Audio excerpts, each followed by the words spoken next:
video walkthrough on a Keystone Cougar.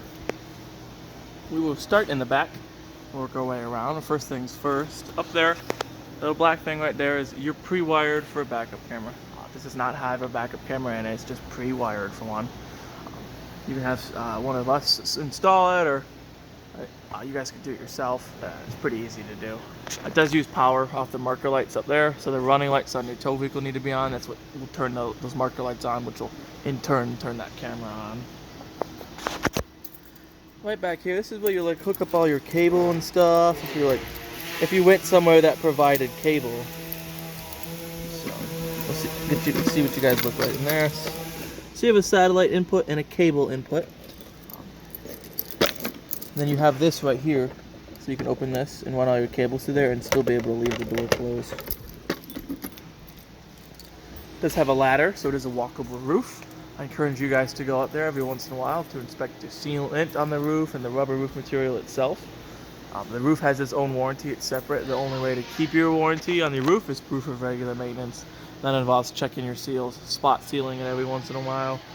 All sealant issues, whether on the roof or this sealant out here, is warranted through us for 90 days. After 90 days, it's on you, and any issues that are caused by poor sealant, faulty sealant, after 90 days is on you.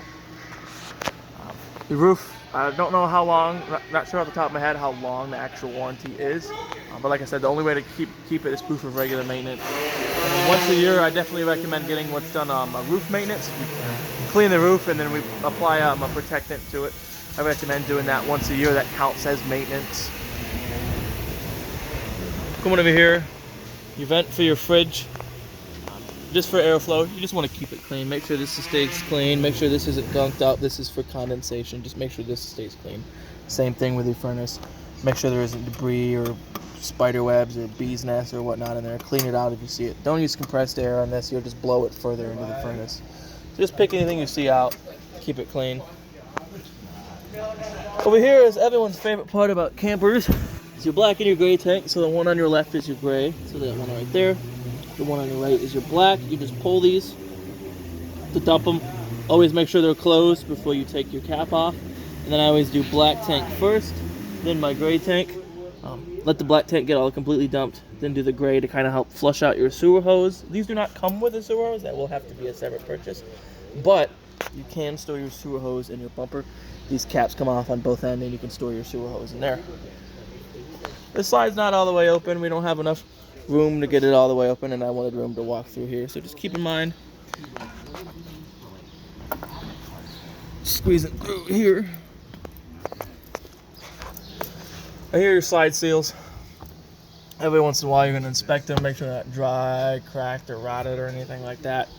Again, just like your roof, there's some maintenance that involves on your slide out. Once a year, I recommend doing a slide out maintenance. You can have us do it, or you can buy the necessary materials to do it yourself. Super simple. We just clean these off, spray on a seal protectant, wipes the seal protectant off. It kind of keeps them moisturized, I guess. And then there's a dry lube that goes on the slide rails. Water box is where you input all your water. So your hose will go here. If you want it one off of city water, which means one off the pressure from the hose, you have it like this. This chart right here, just like that.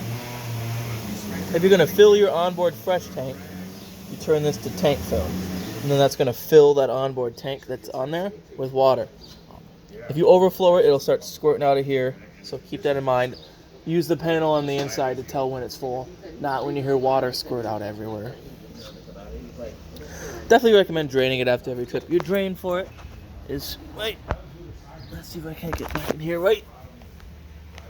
What is it? Oh, right here. That's your drain for it. Crack it open like that. Water will squirt out. Yeah. Recommend draining after your trip so the water doesn't sit in there and become stagnant. But over here, behind this, is a black tank flush. That is, there's a nozzle built into the black tank. Hook your hose up to here, turn it on, and there's this sprayer that'll kind of flush out the black tank. So anything stuck to the walls of the tank or any remaining residue will get kind of flushed out. It'll help prevent a smell from building up. Then you do have an outdoor shower with a quick disconnect, hot and cold, and then a hose for it. You just have to purchase your own attachment for the end of it, spray or whatever you want to use for it. This does have a little hold open here, spare key, and just like that cable box connection I was showing you, these can fold out of the way so you can have your hoses in there and make it look nice. It does lock. You'll get a set of keys. I have my own set of keys right here, so we'll lock it right now. But your key will look like that. It'll be a 751. Right next to it is solar prep. So, already wired to the battery. Is the wires going from here to here. The only thing you would need is to purchase is the ZAMP portable solar charger system. It'll just come with a panel and the cord. You'll set the panel wherever you need to, plug it into there, and then it'll just trickle charge your battery. Come here, a couple cranks. This crank right here is a manual backup for your stabilizer jacks, your power stabilizers. The other one is a manual backup for your tongue jack. Do have a light switch here, which will do the LEDs up front. A couple more switches here for tank heaters, so fresh black and gray. So if you are camping in the middle of winter, you can have something to keep your stuff in your tanks from freezing over. Your controls for your stabilizers.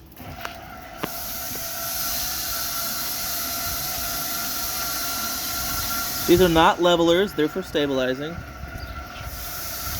Yeah, switch hands.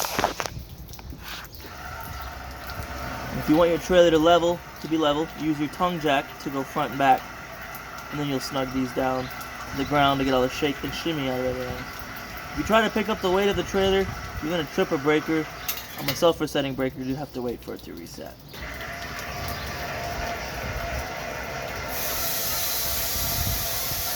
Loose dirt, grass, I recommend a pad underneath those two. They'll sink in loose dirt and gravel and whatnot. Mud and stuff.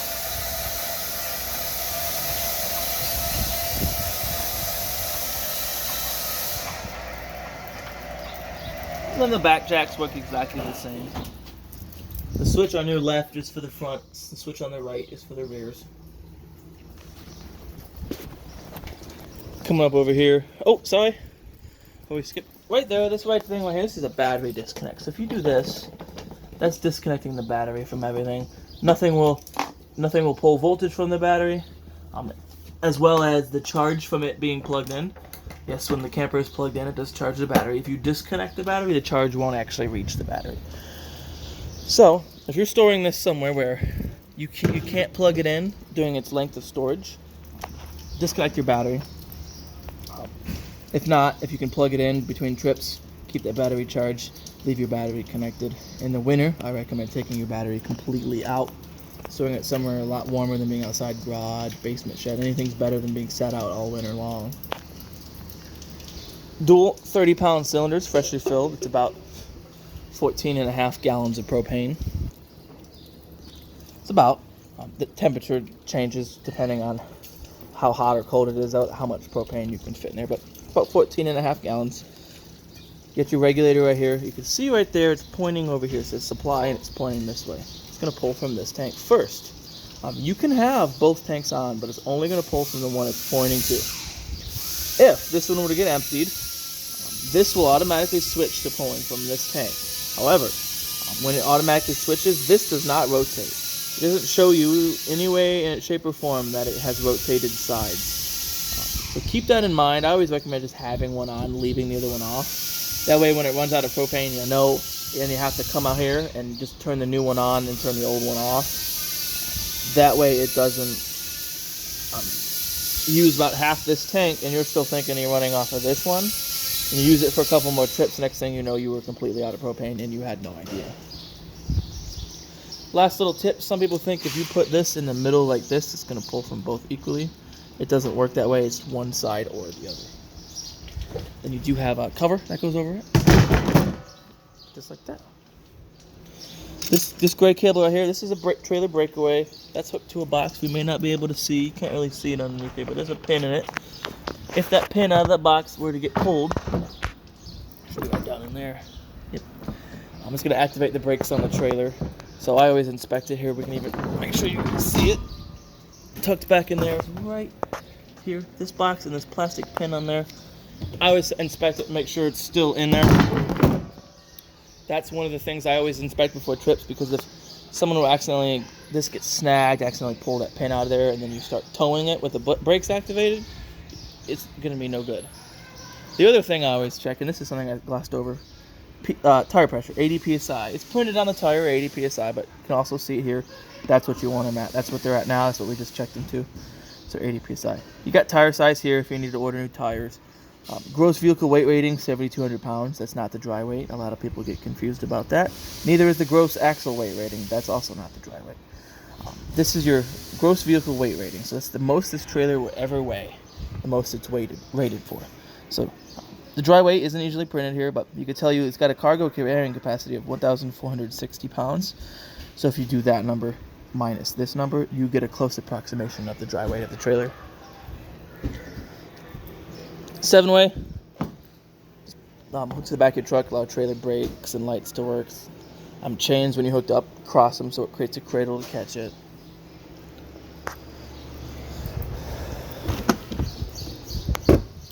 Over here, this is your brain for that InCommand touchscreen system. Don't fiddle with it and don't touch anything on it. Outdoor power, GFCI protected. All your GFCIs are on the same circuit, so if one's going to trip, they'll all trip. We show you when we go inside where you would reset that at. And you have a cable and satellite outlets out here, so if you had an extra table or something you wanted to set outside, you could have your TV outside, which would be really nice. A nice feature. Up here, this is your range hood, the fan on your range hood. This is where it vents out to, so if you're not running it, just keep it closed so no insects and whatnot can go in there. When you're running the fan on your range hood, make sure you do open it up so it actually has somewhere to vent to. If not, you just push these little tabs in, keep it closed. Water heater, very simple, very easy to use. It's all set up for you guys to be using it. The only thing you have to do is hook up, put your plug in. So this right here is your anode rod. This is also your drain. So this gets installed in here. Get in there, start it by hand, snug it down with a wrench. 1 1/16 is the socket size for that. I recommend getting a short socket with an extension, cheap ratcheting wrench, just something you can keep in the camper. Get it in there, snug it down. As soon as you hook up water, whether it be from the city or from Fresh, if you use Fresh, you need to have your pump. If you're using city, you don't need to use your pump. Once you have the water hooked up, this will start filling, and you'll be able to turn it on. Now, there's a switch out here. See, it says off right now, it's on off. This is for electric. Now, I can turn this on now, and electric still won't work. It's controlled from the InCommand system. So if you guys get your trailer, and you wonder why electric isn't working off your InCommand system, it's because I have this switch to off, just as a safety precaution. Someone might accidentally touch the screen and accidentally turn it on, so I'm going to leave this off. So if you guys are using this, and you wonder why you're not getting a lot hot water, it's because this is still on off. So make sure to turn it on for electric. For gas, that does not need to be on. Besides that, I just recommend cleaning, seasonal cleaning a couple times a year. Just make sure it's clean in here, clean down here, make sure this whole area is clean. Definitely recommend draining it after every trip so you don't have water sitting in there for weeks, start to get stagnant. So before you pull your drain plug out to drain it, you're going to open up your pressure relief here. Open this up, let the water squirt out. Once it stops squirting out, let it snap closed, and then you can take your drain plug out. If you neglect to do that, this is going to come shooting out because you didn't relieve the pressure, and you're going to get hot water everywhere. This has a special material on the outside of it. It's called an anode rod. This is what also your plug, what I was telling you about. Eventually, all this material is going to start crumbling off, falling apart. There's a rod that goes right down the middle of this. You'll be able to see that bare rod eventually. When you have about 20-25% of this material remaining, it's time to get a new one. About $20. This is what is just absorbing impurities and minerals and whatnot in the water, because this is a porcelain line, a glass line, steel tank. So you got to have that in there to absorb the impurities.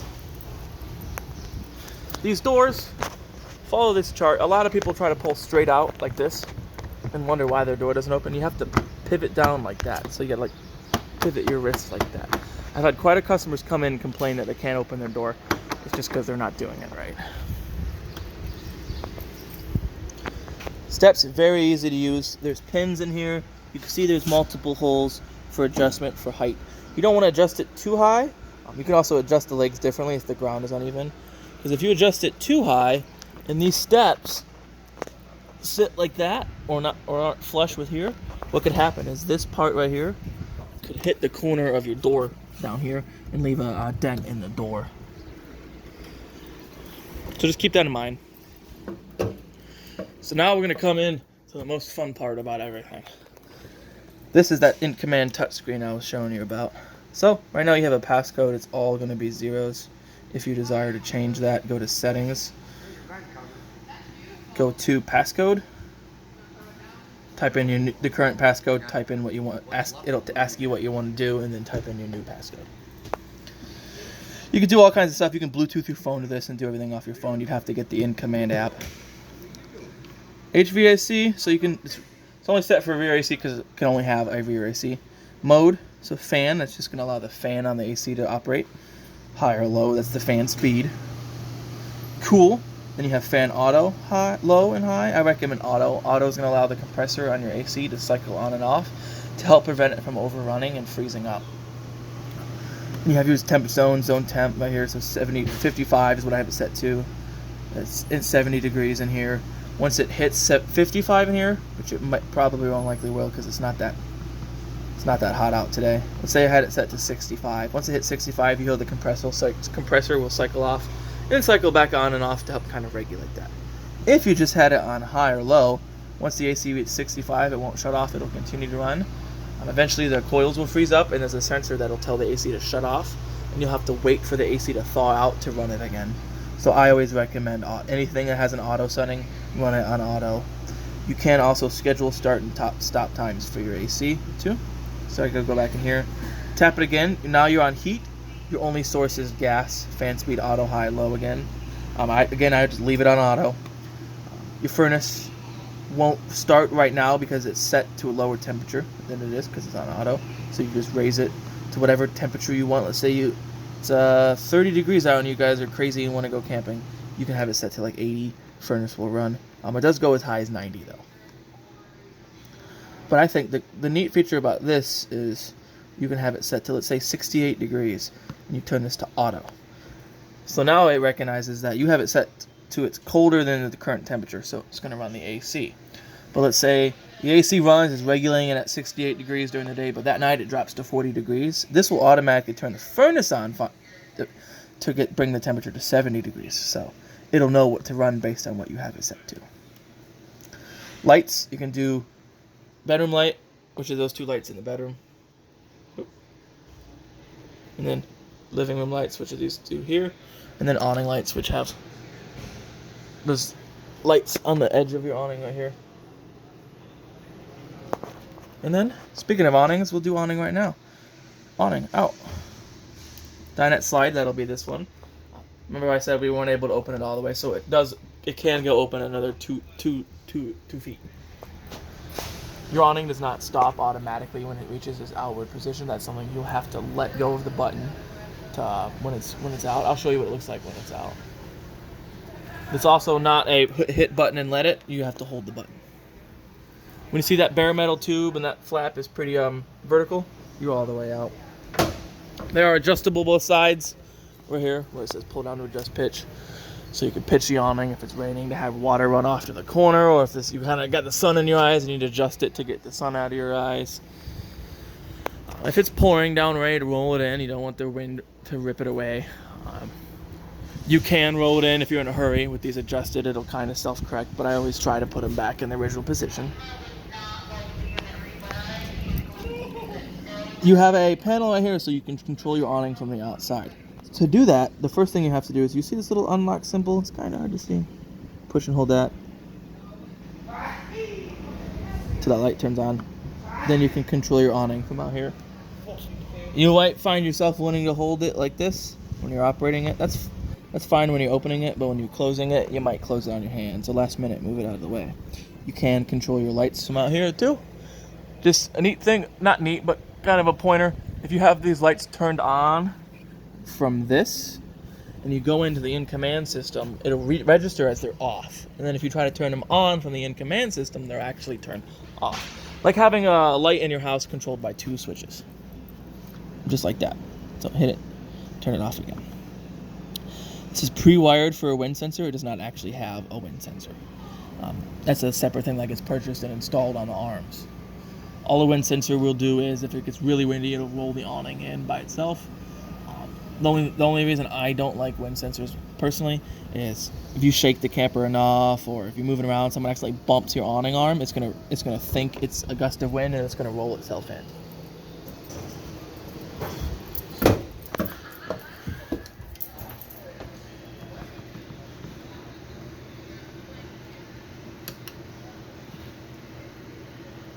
See how it says awning lights off, but they're on from here. Turn them off there, then they're off there. You just have to flip it, control it from there, do whatever you need to do. Yep, you can also turn on and off all the interior lights, except the ones on like the slide out, and in the bathroom, I believe. Yep. So the bedroom and the living room, you can turn on and off from here. Controls to your water heater here, gas and electric. Water pump, if you are going to use your water pump, you turn it on and off from here. Then you can read fresh, black, and gray. We did run water through all the lines, so the gray tank's a little bit full. We'll make sure that gets dumped. But that's what it'll look like as it's reading. Do 1/3, 2/3, and then full. Coming through here, breaker box, all your breakers and your fuses. So I recommend carrying some spare fuses. Carbon monoxide. Oh, this one's just a propane. It is a carbon monoxide and propane gas alarm. That's hardwired to the 12-volt system, so there's no batteries you have to worry about changing. Showers, very simple. Detachable shower head, which is nice. Get them hard to reach places. Nice shower doors. When you travel, do have these locked like that. Here's that main GFCI, so if any of them were to trip, this is the one you're going to hit reset on. Toilet's very simple. As long as you're pushing the pedal on it, it'll continue to flush. Obviously the water's not hooked up now, so it won't flush, but as you push the pedal, that does open. If you push it just a little bit, it'll fill it with water, but it won't actually open that all the way up. And then light switch for in here, and then you do have a fan. Bullet switch, open the lid here. Always recommend running that when you take a shower. Coming through here, light switch for the main areas. Both this one and the one in the bedroom are always going to look like they're off because they're controlled by the InCommand system. They will always return back to that position. Fridge, super simple to use. This is on now. That's off. Go back on. With auto or gas, like I said, anything that has auto, just leave on the auto function. Auto is going to default to 110, so if you're plugged in, that's what it's going to use. If someone were to accidentally unplug you or the campground were to lose power, this will automatically switch to operating off of propane for you. Now, whether you're running on gas or electric, this does take 8 to 10 hours to get to operating temperature, so keep that in mind. Here, this is a placeholder for a Furrion Wi-Fi router. You'd have to buy the router, then you have to pay Furrion a monthly payment. It would replace this piece right here, slip on there, wire it in for power, everything like that. It'll just give you Wi-Fi through here. But if you have mobile data on your phone, unlimited, I might as well use that rather than pay Furrion. Like, I think it's $60 a month for 10 gigs, which is a lot of money. Microwave works like a standard microwave. You're not plugged in, it's not going to work. Light and then fan. Remember, if you're going to use this fan, make sure you have that flap on the outside open. Cooktop, this will act as extra counter space. If you've kind of folded up, it'll act as a secondary backsplash. All you do is turn these to the flame, twist your sparker, light right up. All three of these top burners work the same. Twist to the flame, twist the sparker. Oven's a little bit different. You have to turn that to the flame. Push and hold. As you're pushing and holding, you're going to twist your sparker, and then you're looking in there for that pilot in there to get lit. Once it's lit, hold it for a few more seconds, and then let off when you're confident it's staying lit, and then turn it to your desired temperature. Now, if you're going to cook again in a few hours when you're turning it off, and you don't want to have to relight that pilot again when you turn it off, turn it to the flame. Shuts the burners off, leaves the pilot lit. Definitely recommend turning it completely off before you go to bed or before you leave your trailer unattended. Light does the knobs and is also an oven light. Radio is very simple. You have a remote in there too for it. It's right in there. This radio is a HD DVD player. It's already wired to the TV. It's not a Blu-ray player. It's just HD. DVD. Very easy to use. Tap power, that turns it on. Volume here. Presets, push and hold to save it preset. You have different zones. So zone 1's inside. So you could turn the inside speakers off and just have the outside ones on. Or you can have the outside ones off and just have the inside ones on, or both off, or vice versa, whatever. Definitely recommend. Sorry, I'm getting a little confused here. Sorry. I'm skipping ahead of myself in my mind. Sorry. Pause, play, stop, rewind, or previous channel, or fast forward or next channel, so you can skip channels that way too. Bluetooth, so you can Bluetooth your phone to this. It will ask for a pin. It'll either be 1, 2, 3, 4 or all zeros. It'll show up on your phone usually telling you that's what it'll be. So keep that in mind. Don't freak out that no one told you the pin. It's just a factory thing. This allows you to do modes. So no link is telling me the Bluetooth isn't paired. Hit it one more time. ARC. That's not something you guys will use. AVN. AVN is a neat feature. So you can have the audio from your TV experience played through your speakers. And then auxiliary. There's an auxiliary cord there. And then go back to radio. If you just tap it, turns it off. When you disconnect your battery, remember that when you disconnect your battery, it's killing all the 12-volt power and everything. Using that battery disconnect I was showing you. Or when you take your battery out in the winter, whatever. It will reset all your radio presets. So keep that in mind. TV, very simple. You can unbuckle this. The whole thing will swivel out.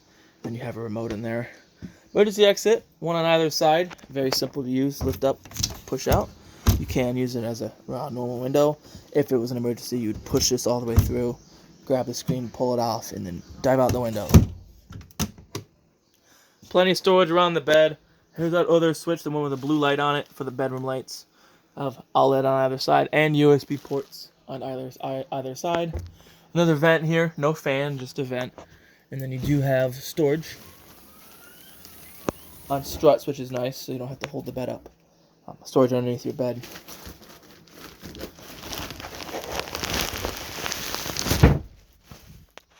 Yeah. And then another carbon monoxide alarm, like I was saying, that one is a carbon monoxide and LP. Here's just a regular carbon monoxide. Standard 9-volt batteries, as that starts giving you those chirps, throw a new 9-volt in it. Same with your smoke alarm. If that over there starts giving you chirps, that's because your main battery is dead. Your chirps will sound different than an alarm. It'll chirp. A few seconds later, chirp. It won't actually boop, boop, boop like an alarm would. A few more things. All your books and manuals and whatnot are all in this blue bag right down there. And then a few odds and ends. These can be as cutting boards. I use this side with the edges on it as the cutting board side, and then I'll have it like this for like storage side. And then you do have this, will give you more countertop space, maybe a place to put dishes to dry them or something, which is nice. Dimmer switch for the lights in here, you just tap them, turn the lights on and off. If you tap and hold like that, it's going to dim the lights. Yay, mood lighting. Okay. And then you do have massage and heat, and then a light and a USB port in these chairs. And they do recline. You have a tab you pull up to recline it, and storage in the area. Alright. Well, that pretty much concludes the video walkthrough of your Keystone Cougar. I hope you guys found the video informative. I hope you guys enjoy using your camper. And until next time, goodbye.